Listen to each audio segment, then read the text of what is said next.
क्यों ऐसा माना ये कल बात तो हुई, क्या बताओ क्या बात। रोलिंग हाँ रोल। सर, जिस तरह गोवा में बीजेपी को सरकार बनानी चाहिए। अब देखिए सुप्रीम कोर्ट में अभी सुनवाई है, क्या होता है देखते हैं। पर ये परंपराएं अच्छी नहीं है जिस रूप में मोदी जी ने परसों जो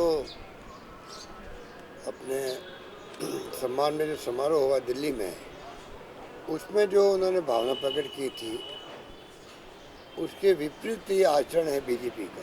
इस बात का मुझे बहुत दुख है कि प्रधानमंत्री जी बोलते कुछ हैं और उनकी पार्टी करती कुछ है। जब परसों जो सम्मान समारोह में बोल रहे थे तो ऐसा लग रहा था कि पक्ष को विपक्ष को सामने वाले को साथ वाले को साथ लेके चलेंगे।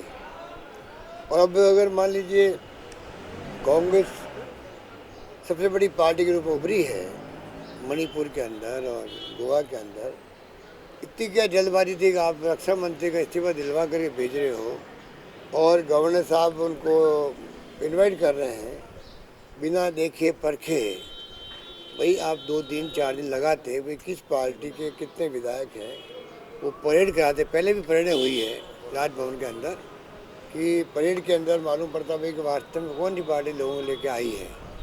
वो तमाम तरह के जो स्थितियाँ थी उन सब प्रोसेस को ख़त्म करके अचानक ही मणिपुर की गवर्नर साहिबा कुछ और भाषा बोल रही है, इस्तीफा दो मुख्यमंत्री को कह रही है। ये तमाम जो आज तक की परंपराएं थी, जो प्रक्रिया थी राजभवन में बैठ कर के राज्यपाल के माध्यम से, उन सबको तोड़ मोड़ करके फैसले हो रहे हैं। ये बहुत दुर्भाग्य की बात है और ये मैं समझता हूँ कि इनको ना जुडिशरी की परवाह है और ना जनभावना की परवाह है। अब ये यूपी में क्या जीत गए हैं, अब जीत अपने आप में कई तरह के क्वेश्चन खड़े कर रही है, जिसमें एक तो मायावती ने कहा ही है और बाकी जो ध्रुवीकरण किया वो सबके सामने है। आप अगर 4 तो 3 सीटों में से एक भी आप टिकट नहीं देते हो मुस्लिम माइनॉरिटी को, जो कि 18-20% है वहाँ पर, तो इसका मतलब आपने ध्रुवीकरण करने का शुरुआत ही आपने वहीं से कर दी थी, ध्रुवीकरण करने की शुरुआत कर दी थी। आप मुस्लिम शहरों को आगे रखते हो स्पोक्स पर्सन के रूप में, बताने के लिए कि हम हिंदू मुस्लिम सिख ईसाई सबको साथ लेके चलते हैं। आपका आचरण बिल्कुल दूसरा है कि आप मतलब एक टिकट नहीं देते हो 4 तो 3 में से। मायावती जी ने गलती करी कि जानबूझ के 100 टिकट दिए। तो ध्रुवीकरण की प्रक्रिया जिन्होंने शुरू करी है, मैं समझता हूँ कि ये परंपराएं देश को एक व अखंड रखने की नहीं है। जिस प्रकार की ये भाषा बोलते हैं, और आजकल तो नया वक्त आ गया है कि आप अगर कोई आलोचना भी करो, इनकी आलोचना करने के बदले आप राष्ट्र विरोधी हो, ये शुभ संकेत नहीं देश के लिए, ये शुभ संकेत नहीं है। लोकतंत्र में कांग्रेस ने तो 70 साल, जिसके लिए कहते हैं कांग्रेस ने क्या किया। अरे कांग्रेस ने तो आपको प्रधानमंत्री बनाया है। अगर कांग्रेस की जड़ें मजबूत नहीं होती लोकतंत्र की, इंदिरा गांधी चुनाव हार गई, 1 सेकंड नहीं लगाया, मोरारजी भाई देसाई को सत्ता सौंप दी। राजीव गांधी चुनाव में कामयाब नहीं हुए, वीपी सिंह जी को 1 सेकंड लगाया, सत्ता सौंप दी। ये परंपराएं कांग्रेस 70 साल में डाली है देश के अंदर, तब जाके आप प्रधानमंत्री बने हो खुद। और मोदी जी पूछते हैं कांग्रेस 70 साल में क्या किया। अरे आज जो सब कुछ दिख रहा है, एक सुई नहीं बनती थी यहाँ पर, आज तो उपग्रह छोड़े जा रहे हैं।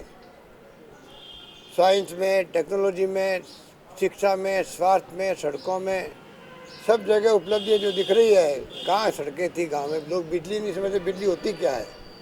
जो आसमान में कड़कती थी बिजली सावन भादों में, तो लोग कहते थे ये बिजली ये है। राजस्थान में आज़ादी के वक्त में लोग समझते नहीं थे बिजली क्या होती है। उसको, उस पार्टी को पूछने का आपने क्या किया 70 साल में। इसलिए मेरा मानना है कि इस देश में झंडा बुलंद कांग्रेस का ही रहेगा।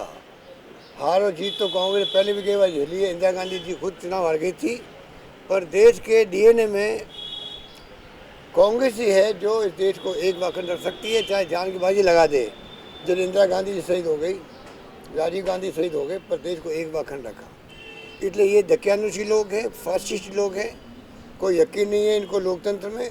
लोकतंत्र का मुखौटा पहन करके इस सत्ता में आए हैं और आज जो भय का माहौल है पूरे मुल्क के अंदर, चाहे इंडस्ट्रियलिस्ट हो, व्यापारी हो, आम आदमी हो, भय में जी रहा है।